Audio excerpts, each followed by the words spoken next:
ကိုကိုဘသူမှအဖတ်မလုပ်တော့ဘူးလို့ထင်နေတဲ့အချိန်မှာကိုဘေးနားကိုအမြဲရောက်လာပေးမဲ့သူရှိနေရင်ဘလောက်တောင်ကံကောင်းလိုက်မလဲ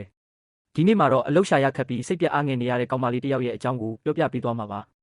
ဇလန်းအစမှာတော့စတူဒီယိုတစ်ခုထဲမှာလူငယ်2ယောက်စကားပြောနေကြတာကိုတွေ့ရပါတယ်အမျိုးသမီးကအမျိုးသားကိုတစ်ဖက်လူရဲ့လှည့်ကွက်တွေထဲမဝင်သွားဖို့တတိပေးနေပြီးသူတို့ကြားကတင်းမာမှုတွေကလည်းတကယ်ကိုရင်ခုန်စရာပါပဲဒါပေမဲ့တကယ်ဇလန်းကတော့ရွာလေးတစ်ရွာကကောင်မလေးစီမှာစတင်တာပါရွာလေးတွေကဘဲဆိုတဲ့ကောင်မလေးဟာမိသားစုအတွက်အလုပ်လုပ်ချင်လို့အလုပ်သမားတွေပြင်လာတဲ့ကားနောက်ကိုလိုက်သွားခဲ့ပါတယ်သူလည်းအလုပ်လုပ်ချင်လို့အလုပ်ရှင်ကိုတောင်းပန်တိုးရှိုးပြီးခေါ်သွားဖို့ပြောခဲ့ပေမဲ့အငင်းခံလိုက်ရပါတယ်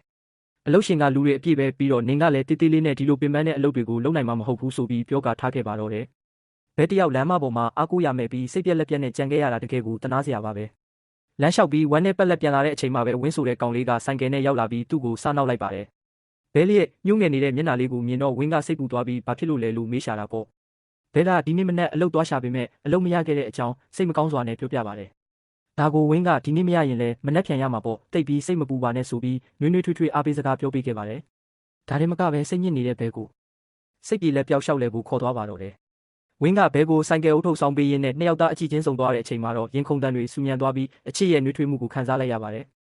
နောက်ဆုံးမှာတော့သူတို့နှစ်ယောက်ဟာစိမ့်ဆူနေတဲ့လေကွင်းပြင်ကြီးကိုဖြတ်ပြီးကော်ဖီဆိုင်လေးတစ်ခုစီကိုပျော်ပျော်ရွှင်ရွှင်နဲ့ထွက်ခွာသွားကြပါတော့တယ်